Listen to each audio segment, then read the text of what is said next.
They told you to study more, learn faster, and think harder. But no one ever told you the real brain hack, the one that actually makes you smarter. The one that makes you harder to lie to, harder to push, harder to shake. It's not a course. It's not an app. It's not even about thinking more. It's about something most people never master: stillness. The ability to quiet the noise inside your head long enough to see clearly. Because when your mind is noisy, you don't see. You react. You follow. You get played. And the worst part? You think it's intelligence. Let me tell you this. The most powerful brain doesn't think more. It thinks less, but cleaner. And the most dangerous mind isn't aggressive. It's calm, present, and impossible to predict. That's what this is about. This isn't another idea to cram into your head. It's a discipline to clean your mind out. By the end of this, you'll understand why stillness is the greatest mental upgrade no one ever taught you, and why the quietest person in the room might be the most dangerous. Stay? You're about to remember something you already knew. If that part of you just leaned in, stay with us. And if you want more than noise in your feed, subscribe. This channel isn't for everyone. It's for the quiet ones who think deeply. The illusion of external intelligence. They told you intelligence is about what you know, how fast you speak, how much you read, how many facts you can store and throw back. But the greatest minds in history didn't win by collecting answers. They won by learning how to ask the right questions. There's an old Zen truth. The one who conquers himself is greater than the one who conquers 1,000. You want to be sharper? Stop chasing more input. Start seeing through it. What most people call thinking is just noise, mental clutter, internal commentary, echoes of others. And in that noise, you miss your own wisdom. You confuse motion with progress. You confuse stimulation with insight. You confuse fast with smart. But real intelligence is not fast. It's quiet, precise, focused. That's why the smartest people aren't loud. They're still. You've been sold the surface. Now it's time to drop in. Because the real brain hack isn't found in doing more. It begins where few people dare to go: stillness. And that's exactly where we're headed next. The true brain hack: inner silence. Stillness isn't passive. It's not sitting and doing nothing. It's the most active thing your mind can do, to become silent by choice. Because silence, when trained, becomes precision. Not the kind that cuts others, but the kind that cuts through illusion. That's why the true brain hack isn't some app or study routine. It's inner silence. The ability to stop the noise before it runs your life. Most people live with an open mic in their head. Thoughts talk, doubts whisper, memories scream, and the mind just listens, reacts, obeys. But what if you didn't? What if your thoughts were just sounds and you didn't follow them? What if you could sit, breathe, and watch your mind without becoming it? That's what inner silence gives you. Not emptiness, not boredom, freedom. Because once you're no longer controlled by internal noise, you become unpredictable. You stop being a puppet pulled by emotion, impulse, or pressure. You become someone who sees clearly, acts deliberately, and doesn't flinch when the world shakes. You can't buy that power. You have to build it. And it starts with one small skill: the ability to sit, to breathe, to stay with yourself without running. You learn to hold the silence until the silence starts to hold you. And in that silence, something else begins to wake up. Let's go meet it. Timeless wisdom. Start with silence. The mind is a lake. When it is stirred, it reflects nothing, only waves, only noise. But when it rests, it becomes a mirror. And in that mirror, you see not the world, but yourself, your thoughts, your habits, your fears you never named, your strengths you forgot to claim. Silence is the key to that mirror. Without it, you move through life like smoke, reacting, rushing, reaching, but never truly choosing. That's why all wisdom begins with stillness. Not because it is easy, but because it is honest. In silence, there's no one left to impress, no story left to perform, just you and the noise you carry. That's why most people run, not from silence itself, but from the self it reveals. But if you can stay, if you can breathe and not flinch, you'll notice something beautiful. The thoughts don't go away, they pass, and you remain. And in that remaining, clarity begins to rise. Not loudly, but like light returning to the surface of still water. You don't need more answers. You need a clearer reflection. And that reflection begins the moment the lake goes still. Stillness reveals the self. Stillness doesn't begin with peace. It begins with exposure. It turns down the volume of the world so you can finally hear yourself. And at first, what you hear might not be pleasant. Restlessness, the chatter of unmet expectations, the tension you've carried so long. You stop noticing it, but stay, let it be loud, let it all rise. Because something else is watching underneath it all. A still mind is not passive.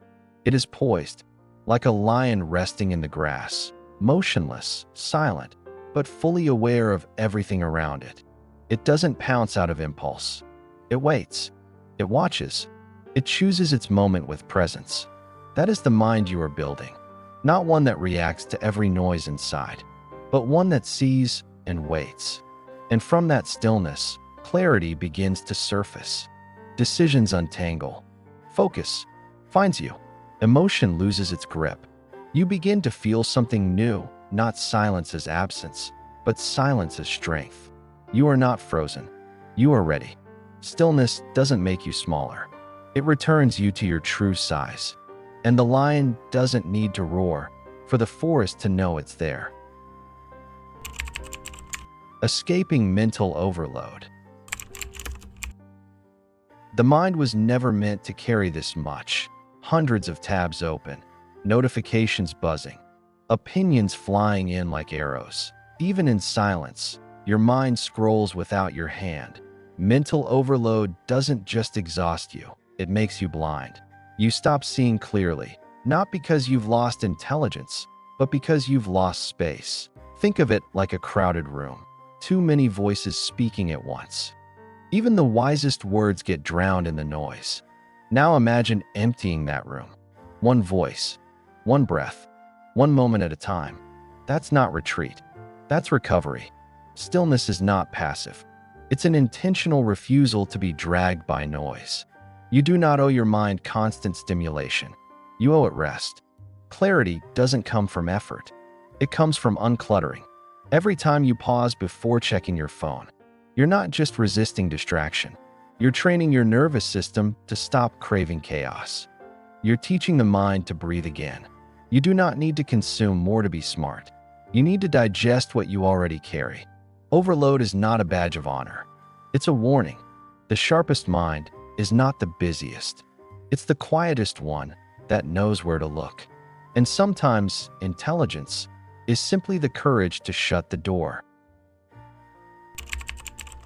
Becoming the observer, not the reactor. If you can't keep your mind still for 5 minutes, what will it do when life hits hard? If you flinch at every message, every opinion, every shift in tone, how can you expect to stand firm when it truly matters? This is the first real shift. You stop being driven. You start observing. You build strength in silence, not in the storm. Let them scroll. You sit. Let them react. You breathe. They will burn out. You will sharpen. Observation is not looking. It's not watching. It's the stillness that sees through everything without effort. And that kind of stillness takes training. You'll notice the tension rise, the thought itching to be spoken, the story that wants to play again. But you won't move. You won't explain. You won't escape. You'll stay. And in staying, you'll learn. Something most never do. You are not the emotion. You are the witness. You are not the fear. You are the space it passes through. This doesn't make you passive. It makes you precise, still, present, clear. The strongest presence in the room isn't the loudest. It's the one who doesn't flinch. The active power of observation. Most people look. Very few truly observe. Looking is fast. Observation is still. Looking collects data. Observation sees meaning. When you truly observe, you don't just watch what's outside. You start noticing what's inside. The way your breath tightens when someone disagrees. The way your eyes shift when you feel judged. The way silence makes you itch to speak. This is not passive. It's a skill. A trained stillness that cuts through the surface and sees what others miss. Observation makes you sharper without being louder. It gives you information most people ignore. The hesitation in someone's "I'm fine," the smile that doesn't reach the eyes, the energy drop in the room when someone enters. You begin to pick up on patterns, not because you try harder, but because you've slowed down enough to notice. That's the shift. From reacting to reading, from performing to perceiving. And as this awareness grows, you don't just understand others more. You start to understand yourself, your body, your tension, your timing, and eventually, your power. Because real observation isn't something you do with your eyes. It's something you do with your presence. And once your presence sharpens, you begin to see not just what is, but what's coming next. If something in you just recognized this truth, maybe someone else needs it too. Pause. Share it. Reading people through stillness. Stillness changes how you see people. When your mind is quiet, you're no longer reacting to what they say. You're noticing how they say it. The pause before they speak. The shift in their breath. The way their hands move when they're unsure. You stop needing to decode people. You just witness them. Most people are too busy being heard to hear. Too busy reacting to see. But in stillness, you don't just see behavior. You sense energy. You feel the truth behind the words. The tension under the smile. The fear beneath the anger. The softness under the armor. You begin to read people like a musician reads a room. Not by guessing, by feeling. And the more still you are, the more they show themselves, without even knowing it. Because stillness is safe. It doesn't chase. It doesn't press. It allows. And when people feel allowed, they stop performing. They return to themselves. This isn't manipulation. It's clarity. It's knowing who you're really talking to, long before they tell you. And that is a gift. Not just for you, but for them. Stillness is not what you do to people. It's the space where people finally feel seen. And once you see others this clearly, you begin to notice something deeper. The patterns behind their words, their moods, even your own.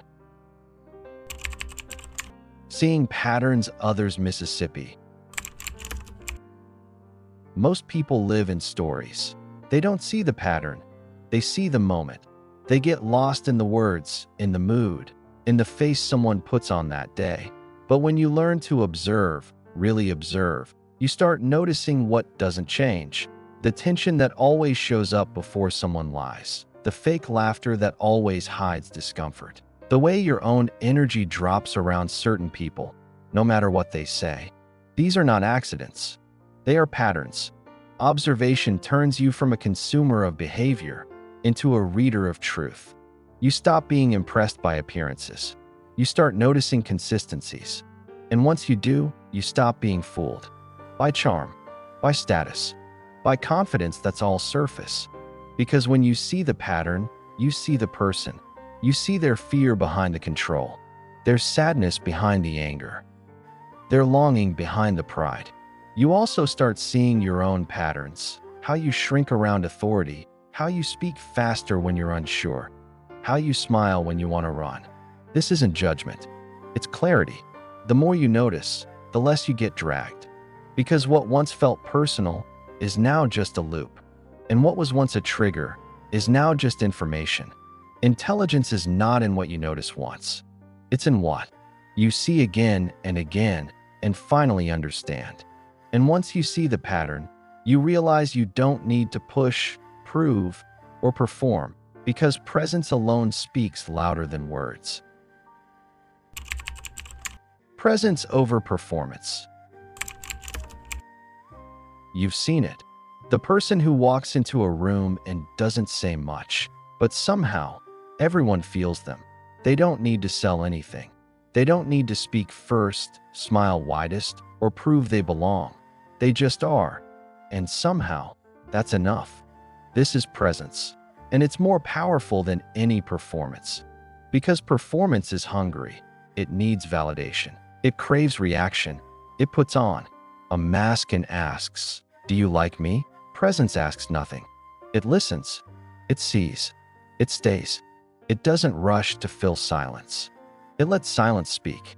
You don't need to become louder to be more powerful. You just need to be more real. And to be real, you need to be here. That's why presence doesn't come from trying. It comes from stripping away what you're not. The need to be liked. The fear of not being enough. The habit of proving. You lose all that, and what's left is real. And real is magnetic. You don't have to push your energy outward, because your stillness pulls people in. Stillness isn't passive. It's gravity. And the way you develop that gravity isn't by thinking more, but by training your awareness to become action. Observation is intelligence in action. Presence gives you power, but observation decides how you use it. The more you observe, the less you guess, the less you rush, the more you act with clarity. One look, and you sense the shift in someone's tone. One pause, and you avoid saying what would ruin trust. One breath, and you choose patience over regret. This is how intelligence works, not through volume, through vision. You see what others miss, how one careless word can end a relationship, how one moment of silence can save one. You stop chasing control and start making small moves that shift everything. It's not luck. It's not instinct. It's trained awareness, built in silence, sharpened by presence. You're no longer scattered, no longer waiting for the right moment. You become the moment. The world moves fast, but you don't have to. Let them react. You see. Let them rush. You wait. Let them talk. You listen. And when it's time to move, you move with precision. This is not passivity. This is intelligence in motion. The breath-mind connection.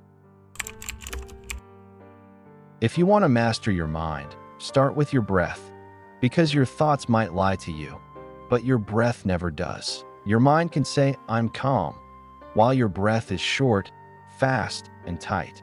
Your mouth says, "I'm fine," but your exhale says you're on edge. That's because breath is the language of the nervous system. It's the real-time signal of what's happening inside. And it's also the only system you can influence both consciously and automatically. You can't slow your heart rate by willpower. You can't lower your cortisol just by thinking. But take 3 slow, steady breaths, and your whole system begins to shift. Your shoulders soften. Your eyes relax. Your thoughts stop spinning like a broken fan. This is not just biology. It's a bridge between chaos and clarity, between reaction and choice. Every time you come back to the breath, you come back to yourself. Not the self that panics, reacts, performs, but the one beneath that, calm, steady, aware. The breath is not a technique. It's a teacher. And the more you listen, the more your mind begins to follow. Awareness starts with attention. Attention starts with breath, which means to train the mind, train the breath. Breath training as a foundation of mastery. Every discipline begins with the breath, because mastery doesn't come from effort alone. It comes from rhythm. The breath is the baseline. When it's calm, you're calm. When it's sharp, you're tense. When it's lost, you're lost. That's why every serious training, from martial arts to meditation, starts with one thing: how to breathe. Not just to survive, but to control your inner state. Most people treat breathing like background noise. Automatic, forgettable. But breath is the only system in your body that you can guide both consciously and unconsciously. That makes it a lever, a gateway, a tool. Want to think clearly? Start with the breath. Want to speak with calm authority? Start with the breath. Want to stay grounded under pressure? Start with the breath. Because when you train the breath, you train your nervous system. You train your presence. And presence is the root of every higher function, from clarity to creativity to compassion. That's why monks don't begin with scriptures or philosophy. They begin by sitting and breathing and breathing and breathing again until the breath becomes steady and the mind follows. Control the breath, not with force, but with awareness.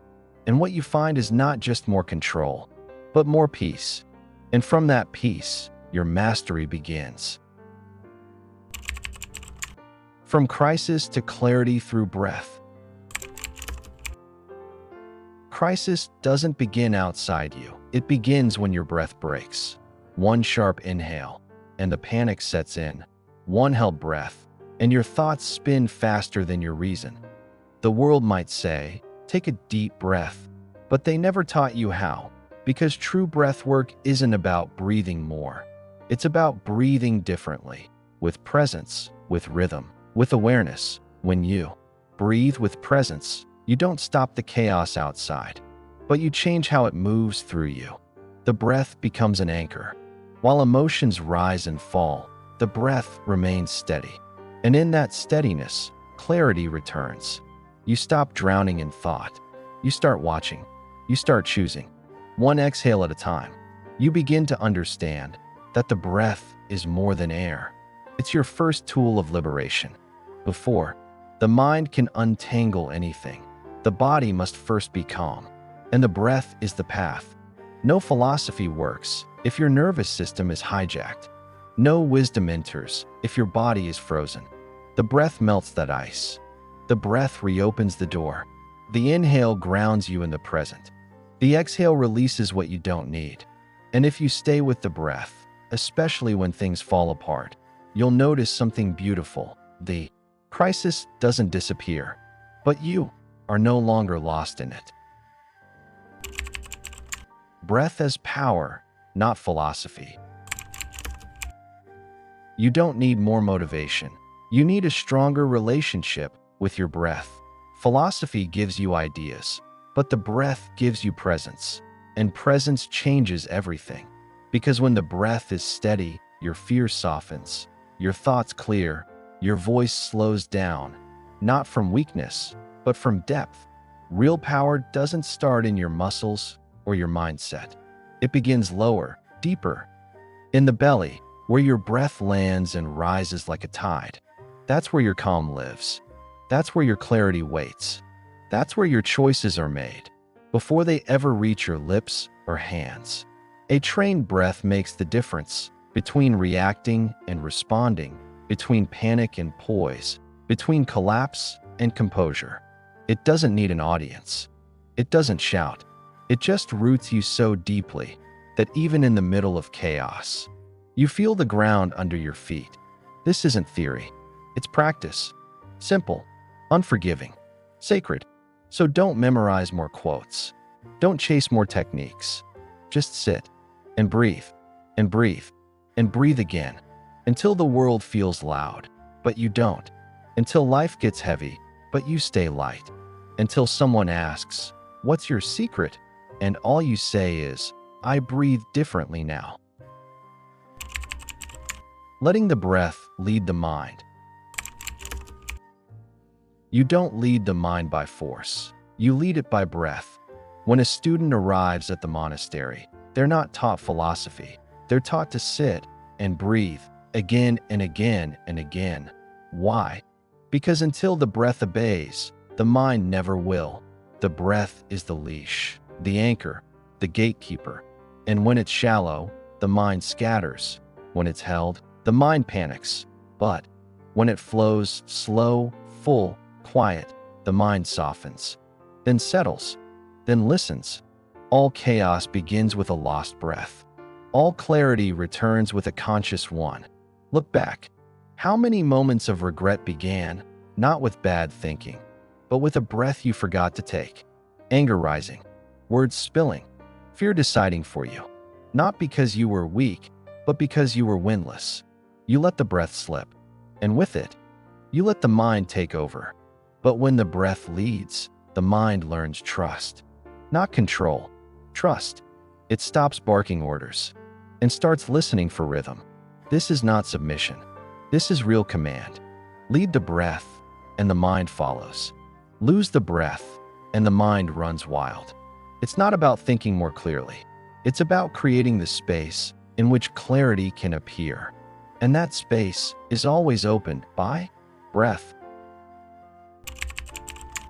The illusion of thought. You think because you hear thoughts in your head, they must be yours, that they must be true, that they mean something. But the mind is not a truth machine. It's a noise machine. It replays old fears. It echoes voices from your past, parents, teachers, news anchors, broken lovers. It predicts disasters. It fills in blanks with worst-case stories. And it does all this while wearing your voice. That's the illusion. The mind talks like you, but it's not always on your side.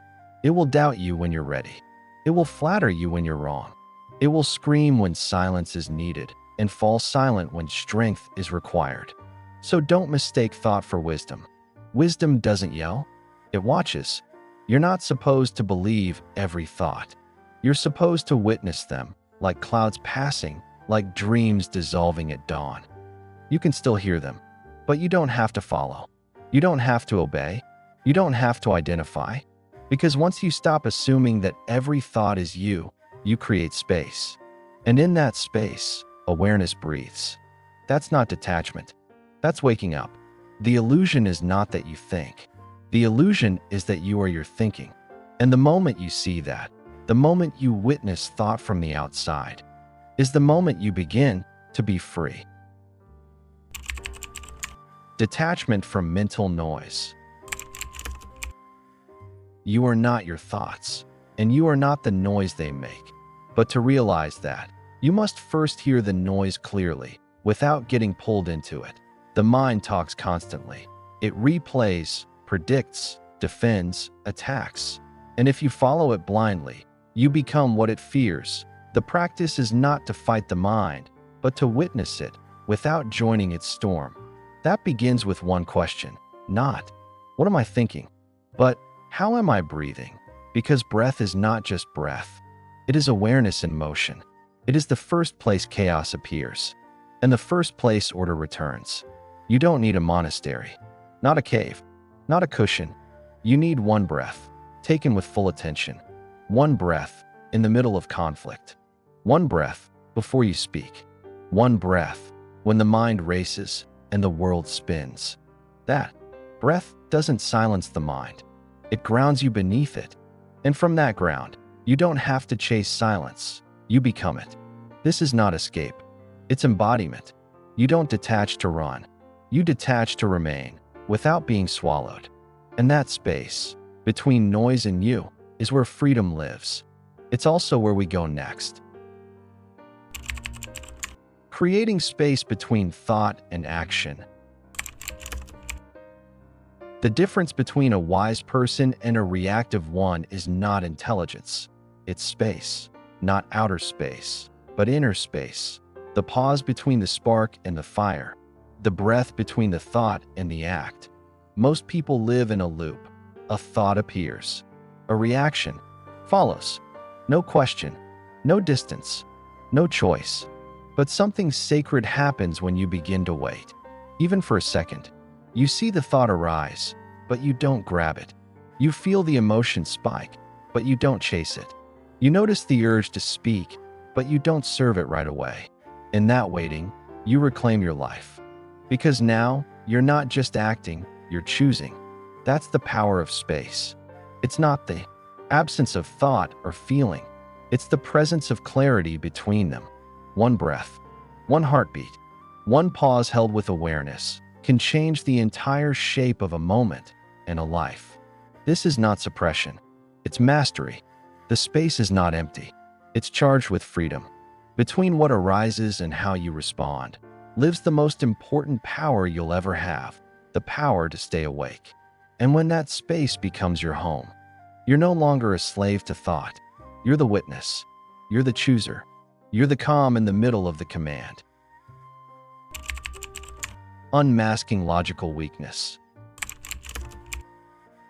You've created space. Now something strange happens. The mind tries to sneak back in, not with chaos, but with reason. This time, the voice is calm. It sounds smart, measured, safe. I'm just being realistic. You should wait a little longer. Don't take risks until you're sure. But hear this clearly. Not every calm thought is wisdom. Sometimes, it's fear in a clean shirt. Fear doesn't always scream. Sometimes, it wears glasses. It quotes experts. It uses logic like armor, not to explore truth, but to protect your comfort zone. That's when you must sharpen your awareness. Ask not just, is this thought logical, but is this thought serving my growth or protecting my fear? Because the most dangerous lies are not loud. They're reasonable. They sound like they care. They use your voice. And they get you to sit still while calling it caution. Don't mistake the cage for shelter. Real clarity doesn't shrink you. It strips what's false, so your next step becomes simple. Your mind is clever, but you must become quiet enough to see through cleverness.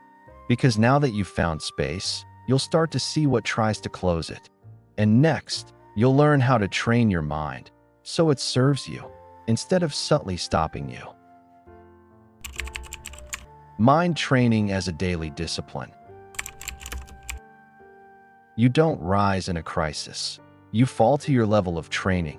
And the mind, left untrained, is not wise, it's wild.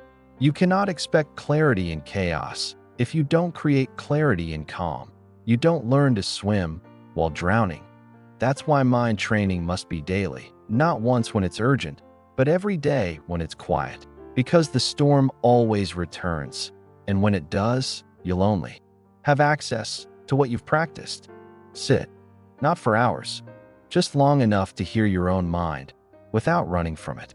Watch the thoughts rise. Let them pass. Train your breath like a metronome, even, steady, present. Don't wait for insight. Wait for space. And from space, insight comes on its own. This is not self-improvement. It is self-remembrance. A disciplined mind is not perfect. It is anchored. So when life shakes, you don't. When others react, you remain. When fear visits, you greet it, but don't serve it tea. This practice is not fancy. It is not exciting. It is simple, still, and sacred. Train your mind like you would your body, with rhythm, with respect, and with readiness. Because when life calls, you won't have time to prepare. You will only have what you've already built. Freedom through awareness. You trained your mind daily. You built discipline in silence. And now it pays off because freedom doesn't show up when things are easy. It shows up when everything gets loud and you stay calm. That's the test. Most people are prisoners of their own thoughts. They obey the voice in their head like it's law. They hear fear and follow. They feel doubt and freeze. They think, therefore they serve. But you don't. Not anymore. Now, you recognize the voice. You hear the fear, and you stay awake instead of slipping under it. This is awareness. It's not mystical. It's practical. It means you see what's happening outside you, inside you, and you choose your response. Not from habit, not from panic, but from presence. That's freedom, not needing the world to be silent because you've made your mind still. You don't need a cave. You don't need a perfect day. You need one thing, awareness in this moment. That's what you've trained. And now, while others rush to react, you breathe. You observe. You move with clarity. This is what real power feels like. Not controlling others, but not being controlled by yourself. You walk through the noise without becoming it. That's freedom. Conclusion: the mind that sees everything follows nothing. So, here it is, the brain hack no one told you. Not because it was hidden, but because it was too quiet to compete with the noise. It was never a shortcut, never a trick, but it works. Stillness. You've learned to sit with silence, to train your breath, to watch thoughts come and go without being dragged behind them. You've turned reaction into observation, impulse into inquiry, noise into clarity. And what did that give you? More intelligence, not in facts, but in insight, not in speed, but in precision. A mind that doesn't rush to answer, sees deeper questions. A mind that doesn't follow every fear, can't be manipulated. That's the shift. You're not just smarter, you're quieter, stronger, harder to deceive, harder to provoke, harder to shake. Because now, you don't move from noise, you move from knowing. This is the kind of intelligence the world doesn't teach, but you just trained it. No app, no guru, no badge, just discipline, presence, and a willingness to sit in silence until silence showed you everything. Let others run, let others shout, let them prove. You see, you choose, you move when it matters. And that's what makes you impossible to manipulate. You've made it here. That already means something. If this video helped you remember, please like it. If it helped you see more clearly, share it. And if you want to keep training that kind of mind, subscribe. Not to me, but to the calmest part of yourself.